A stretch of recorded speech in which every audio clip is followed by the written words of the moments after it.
হয় কাইলৈ বীৰেন্দ্ৰ প্ৰসাদ বৈশ্য ডাঙৰীয়াই নমিনেশ্যন মনোনয়ন পত্ৰ দাখিল কৰিব। Rajya Sabha house of elders normally লোকসভাতকৈ নলেজেবল এক্সপিৰিয়েঞ্চ মানুহক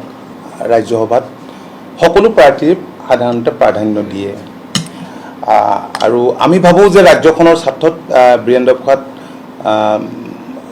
বৈশ্যৰ প্ৰয়োজন আছে কাৰণ যোৱা সময়ছোৱাটোত ৰাজ্যখনৰ বহু জ্বলন্ত ইছ্যুত তেখেতে মাত মাতি আহিছে, সঠিকভাৱে ৰিপ্ৰেজেণ্ট কৰি আহিছে। এই গোটেই কথাবোৰ বিস্তৃতভাৱে দলৰ মজিয়াত আলোচনা হোৱাৰ পাছত দলে বীৰেন্দ্ৰ প্ৰসাদ বৈশ্যক ৰাজ্যসভালৈ পঠোৱাৰ সিদ্ধান্ত গ্ৰহণ কৰিছে। যিটো আপুনি কৈছে যে এজন অভিজ্ঞতা থকা মানুহক ভাল হয়, কিন্তু আপোনালোকৰ মিত্ৰ দল বিজেপিয়ে তেনেধৰণে দৃষ্টান্ত চাওক লোকসভা নৰ্মেলি কি হয়, লোকসভাত আপোনালোকে দেখে মই আপোনাৰ প্ৰশ্নটো কৈছোঁ যে লোকসভাত ধৰক ইলেক্টেড মেম্বাৰ্ছবিলাক মানে ডিৰেক্টলি নিৰ্বাচিত হৈ মেম্বাৰ্ছবিলাক যায়, তাত বহুত অনভিজ্ঞও যায়, দলে বিভিন্ন দিশ চাই এই কথাখিনি বিবেচনা কৰে আৰু আপোনালোকে জানেই যে ৰাজ্যসভাত আমাৰ এখনেই আছে। যোৱাবাৰ ভাৰতীয় জনতা পাৰ্টীৰ লগত মিত্ৰতা কৰাৰ পাছত লোকসভাত যদি আমাৰ প্ৰাৰ্থী জয়ী নহয়, কাৰণ আমি জানো যে আমি যি সমষ্টিক বুজাবুজিৰে সেইবাৰ লোকসভাত প্ৰতিদ্বন্দ্বিতা কৰাৰ বাবে আসন লাভ কৰিছিলোঁ, জনগাঁথনিৰ ফালৰ পৰা বিভিন্ন দিশৰ পৰা সেইটো আমাৰ কাৰণে খুব সুগম নাছিল সেই পথটো। তো আগতীয়াকৈ আলোচনা কৰাৰ কাৰণে সেই সময়ত ভাৰতীয় জনতা পাৰ্টীৰ নেতৃত্বই আমাক কৈছিল, অমিত শ্বাহ ডাঙৰীয়া আছিল, যে আপোনালোকক আমি এখন ৰাজ্যসভাত আমি দিম, সেইটো লাষ্ট ইলেকশ্যনৰ কথা। তো সেই সূত্ৰে আমি সেই আসনখন পাইছিলোঁ আৰু এইবাৰ পুনৰ ভাৰতীয় জনতা পাৰ্টীৰ লগত আলোচনা কৰাৰ পাছত আমি দ্বিতীয়বাৰ সেই আসনখনৰ বাবে আমাৰ এজন প্ৰতিনিধি পঠোৱাৰ আমি সুযোগ লাভ কৰিছোঁ। এতিয়া আবেদন আপুনি ঠিকেই কৈছে যে আবেদনকাৰী বহুতেই আছিল আৰু মই ভাবোঁ যে এইটো আমাৰ কাৰণে এটা খুব ভাল কথা যে য়ং বহুতখিনি যুৱক সেই আবেদনকাৰীৰ মাজত আছিল, সম্ভাৱনাপূৰ্ণ যুৱক। কাৰণ দল এটাটো এদিনীয়া কথা নহয়, এইটো এটা আজি কংগ্ৰেছ যদি চাই দেশৰ স্বাধীনতা অনা দল, কেতিয়াবা উত্তৰণ হৈছে, কেতিয়াবা বিপৰ্যয় হৈছে, উত্থান বিপৰ্যয়, আৰু আমাৰ দলটোৰ ইতিহাস উত্তৰণ আৰু বিপৰ্যয়ৰ ইতিহাস। আমাৰ দলে এটা সময়ত এককভাৱেই চৰকাৰ গঠন কৰিছিল 85ত, আপোনালোকে জানে, কিন্তু 91ত আমাৰ দল পৰাজয় হৈছিল। সেই সময়ত কংগ্ৰেছ দল ক্ষমতালৈ আহিছিল, কংগ্ৰেছ দল ক্ষমতাত আছিল 96লৈ। 96ত পুনৰ অগপৰ নেতৃত্বত চৰকাৰ হৈছিল, অকলে অগপই চৰকাৰ কৰিব পৰা নাই আৰু পিছৰ পৰ্যায়ত আপোনালোকে জানে যে সেইখিনি কথা আৰু মই আজি ৰিপিট কৰিব খোজা নাই যে আমি বিভিন্ন সময়ত বিভিন্ন নিৰ্বাচনত বিপৰ্যয়ৰ আমি মুখামুখি হৈছিলোঁ। গতিকে আমি প্ৰতিটো ষ্টেপ দিওঁতে সাৱধানতা অৱলম্বন কৰিবলগীয়া হৈছে। গতিকে গোটেই দিশ চালি জাৰি চাই দলৰ বিষয়ববীয়াৰ সভাই দলৰ সভাপতি, কাৰ্যকৰী সভাপতি আৰু সাংসদ জ্যেষ্ঠ নেতা ফণীভূষণ চৌধুৰী ডাঙৰীয়াৰ ওপৰত দায়িত্ব দিছিল আৰু মই ফণীভূষণ চৌধুৰী ডাঙৰীয়া আৰু কেশৱ মহন্তক ডাঙৰীয়াক দায়িত্ব দিছিলোঁ যে প্ৰতিগৰাকী কেণ্ডিডেটৰ লগত মত বিনিময় কৰি তেওঁলোকৰ অপিনিয়ন লৈ পেলাই, আজি এই কথাও তেওঁলোকক সোধা হৈছে যদি ধৰক আপুনি বিচাৰিছে, আপুনি ইলিজিবল, আপোনাৰ অভিজ্ঞতা আছে, আপোনাৰ যদি আপোনাক ধৰক দলে বৰ্তমান সময়ত যদি বিবেচনা নকৰে, আপোনাৰ অপশ্যন কি আছে, কাক আপুনি প্ৰিফাৰ কৰে। তে সহমতত দলে যোৱাকালি সিদ্ধান্ত লৈছে আৰু যিবিলাক প্ৰাৰ্থী, যিবিলাক আবেদনকাৰী, সেই আবেদনকাৰীৰ বাহিৰে যিসকল জেনেৰেল ছেক্ৰেটাৰী আছিল দলৰ অগপ দলৰ সাধাৰণ সম্পাদকসকলক আমি মাতি আনিছোঁ আৰু বিস্তৃতভাৱে আলোচনাৰ অন্তত যোৱাকালি এই সিদ্ধান্ত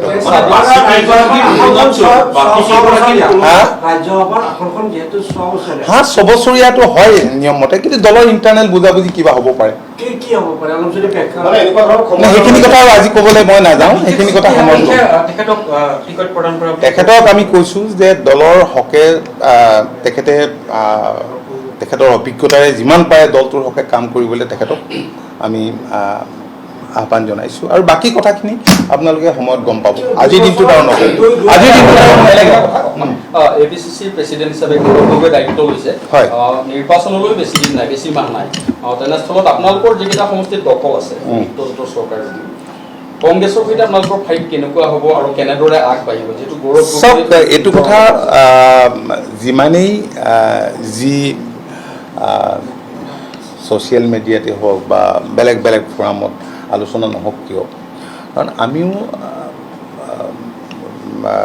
মানুহৰ মাজত আছোঁ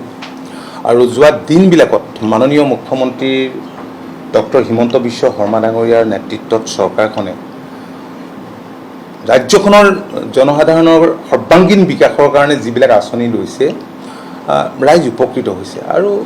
মই ভাবোঁ কাৰণ পঞ্চায়ত নিৰ্বাচনটো আছিলে মই ভাবোঁ এইটো এটা পৰীক্ষা আগতীয়াকৈ পৰীক্ষা আৰু এই পৰীক্ষাটোত আপোনালোকে দেখিছে যে কেনেকৈ সফল হৈছে ইলেকশ্যন আমাৰ যি বিধানসভা নিৰ্বাচন হ'ব বিধানসভা নিৰ্বাচনৰ ফলাফল এনেকুৱাই হ'ব আৰু আমি এতিয়াতো সকলো আৰু অত্যাধিক আমি কাম কৰিম যিখিনি আধৰুৱা কাম আছে মুখ্যমন্ত্ৰী ডাঙৰীয়াই প্ৰতিটো সময় অনুপল প্ৰতিটো সময় ৰাজ্যখনৰ জনসাধাৰণৰ কাৰণে ডিভোট কৰিছে আৰু আমিও কৰিছোঁ সতীৰ্থ মন্ত্ৰী হিচাপে বা সকলোকে লৈ পেলাই আমি আগবাঢ়িব বিচাৰিছোঁ ৰাইজ ইয়াত ইনভলভ হৈছে গতিকে কোনো ইছ্যু বাদ দিয়া নাই জনসাধাৰণে এইবিলাক কথা বুজিবই এইকাৰণে জনসাধাৰণে কম্পেয়াৰ কৰিব কংগ্ৰেছৰ শাসনকাল আৰু বৰ্তমান বিজেপি নেতৃত্বাধীন মিত্ৰজোঁট চৰকাৰৰ শাসনকাল পাৰ্থক্য কি জনসাধাৰণক উন্নয়ন লাগে উন্নয়নৰ কাৰণে হিয়া উজাৰি চৰকাৰখনে কাম কৰিছে গতিকে আমাৰ বিশ্বাস যে জনসাধাৰণ NDAৰ লগত থাকিব পক্ষত থাকিব কংগ্ৰেছেতো বহুত কথাই কয় পঞ্চায়ত ইলেকশ্যনৰ আগত কিমান কথা কৈছিলে লোকসভা ইলেকশ্যনৰ আগত কিমান কথা কৈছিলে আপোনালোকৰ মিডিয়াও তেনেধৰণে এটা মানুহৰ ওচৰত ধাৰণা দিব বিচাৰিছিলে বহুত মিডিয়াই কিন্তু সেয়া জানো বাস্তৱ হ'ল বাস্তৱ আৰু কংগ্ৰেছ ইয়াৰ মাজত কিন্তু বহুত ব্যৱধান আহিছে এটা বৃহৎ এই গেপটো ইমান কম দিনৰ ভিতৰত তেওঁলোকে যেনেধৰণেই আগ নাবাঢ়ক কিয় যি মুখকে নেদেখুৱাক কিয় তেওঁলোকে সফল হ'ব নোৱাৰে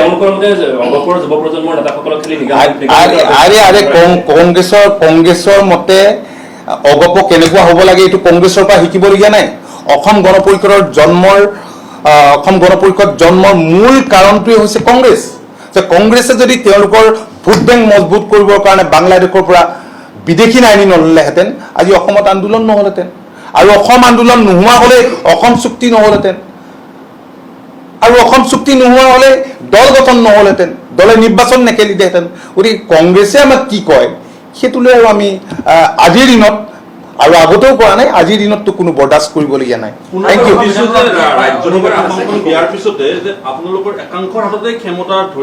নাই তেনেকুৱা কথা নহয় চাওক তেনেকুৱা কোনো কথা নহয় আপোনালোকে সেই কথাটো আগত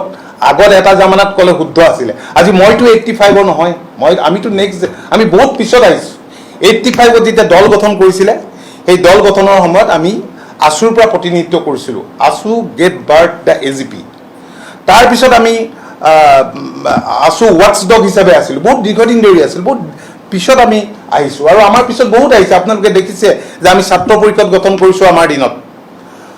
2019ত ছাত্ৰ পৰিষদ গঠন কৰাৰ পাছত ৰাজ্যখনৰ বিভিন্ন শিক্ষানুষ্ঠানত আমাৰ সাংগঠনিক স্তৰ হৈছে আৰু প্ৰায় 200খনতকৈ অধিক কলেজত প্ৰতিদ্বন্দ্বিতা কৰি বিভিন্ন পদত তেওঁলোক সফল কাম হৈছে গতিকে য়ং চামক আমি আদৰি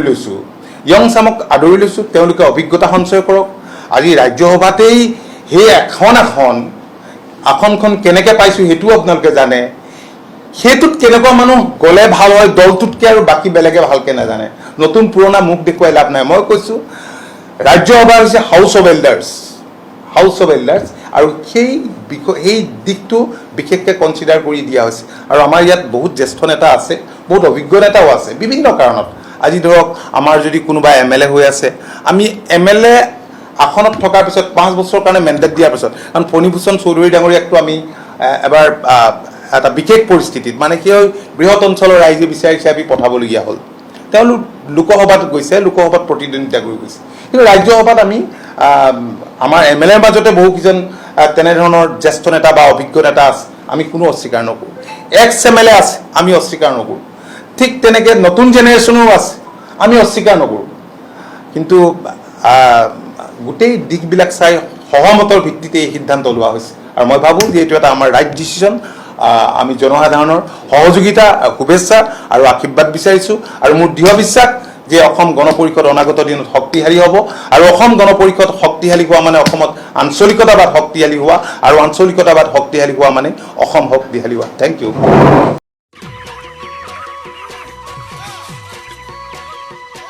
অতি কম দিনতেই একোটা এনেকুৱা হৈ যায় মই যে বিয়মৰ দানা খাওঁ আপোনালোকেও বিয়মৰ দানা খাওক আৰু কম দিনতেই অধিক মুনাফা লাভ কৰক